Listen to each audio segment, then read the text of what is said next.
Hello, everyone, and thank you again for tuning in to the Apologists in Detroit vlogcast. Today, I wanted to talk about doubt in the Christian worldview. I am a member of a Facebook group where we discuss theology regularly, daily. Different members post questions, and we all kind of, from our best understanding of the scriptures, take a crack at responding to these questions that different members post. And I've noticed recently that there seems to be a few people on the page who seems to have some doubts about Christianity. And while on one hand that's not unusual, I think that all Christians have doubts. It doesn't matter how long you have been on your journey in this relationship with God. There from time to time, we will have doubts about the whether or not we are partaking in something that is true, whether or not we have made the right decision in choosing Christianity. So I thought that I would take an opportunity to share some of the reasons why although I have those moments of doubts, they don't persuade me or push me off this path of grace.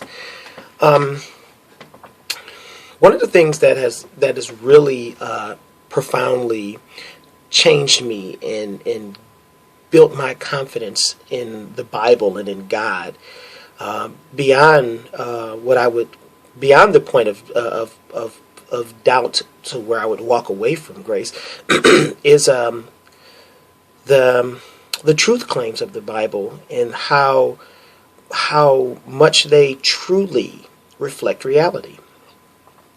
The Christian worldview is quite a broad subject. It touches on so many different subjects. But I wanted to narrow things down. I just wanted to take the origins account. Where do we come from? Why are we here? And how do we get here? And why are things the way that they are? And for me, when I look at Genesis, when I look at just the creation account, matter of fact, just the first 3 chapters of Genesis, and just look at what they say about reality, it's just hard for me to ignore how uncanny they reflect reality. For instance, the Bible states that in the beginning, God created the heavens and earth. Now, if you're not familiar with modern cosmological science, then you may not know some of the things that I'm about to talk about. For instance, modern cosmological science has gotten to the point to where it realizes that not just the earth, but the universe had a beginning. And that's a profound thing when you realize that, the Bible, written thousands of years ago, and by a society very primitive in its technology and in its ability to look out into the universe and discover things, that they would be able to, with great confidence, pronounce the fact that the universe, everything that exists, was created by God, by this being. And looking at realizing that the universe is created, that really adds confidence, because you say, well, wow, not only does the Bible say that everything was created, but when we look out into the universe, we realize there was a beginning. There was a time that nothing existed, and now all that we see and know about this universe exists. And I think that that's a profound statement. Now, one might not think that that's that great of a jump. One could maybe guess that something like that could happen, but I think that what really is a confidence adder for me is the argument from design, which is called the teleological argument. When you realize not only did everything come from nothing, but when you look at the universe, there is an incredible amount of organization to the universe, right down to the point to where life, like human beings, can exist on planet Earth.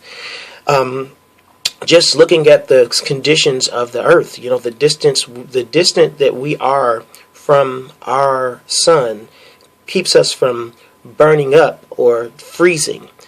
the size of the moon that we have satelliting our Earth keeps tidal motions on Earth so that life can exist. The exact amount of gravity in the universe keeps all of the matter in the universe from collapsing on itself. The size, the amount of ozone that we have, which protects us from the radiation from the sun.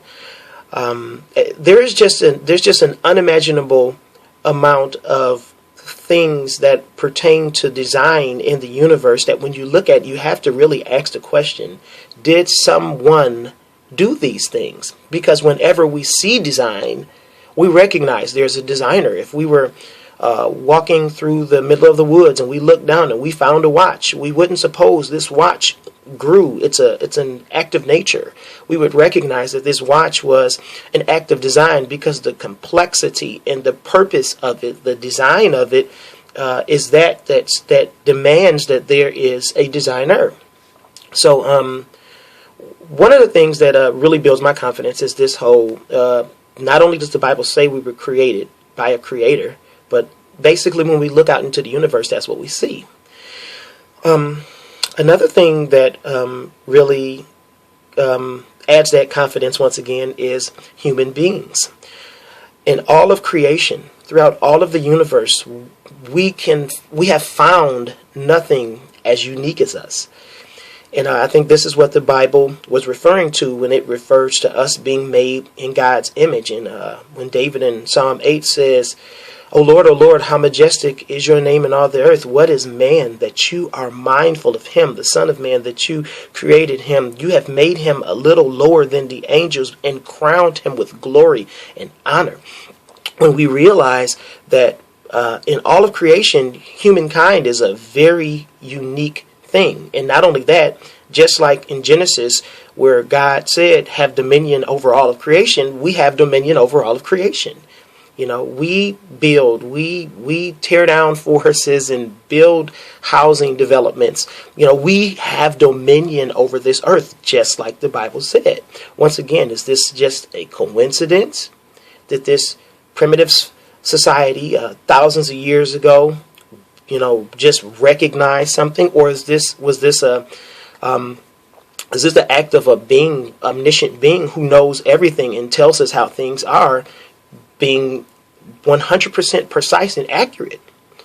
You know, I even think of the fact that in Genesis chapter 1, how it says that all animals reproduce after their own kinds. And in a day and in a time when evolution has such a grasp on the minds of society to reflect and realize that, well, no one has ever actually observed any creature turning into any other creature.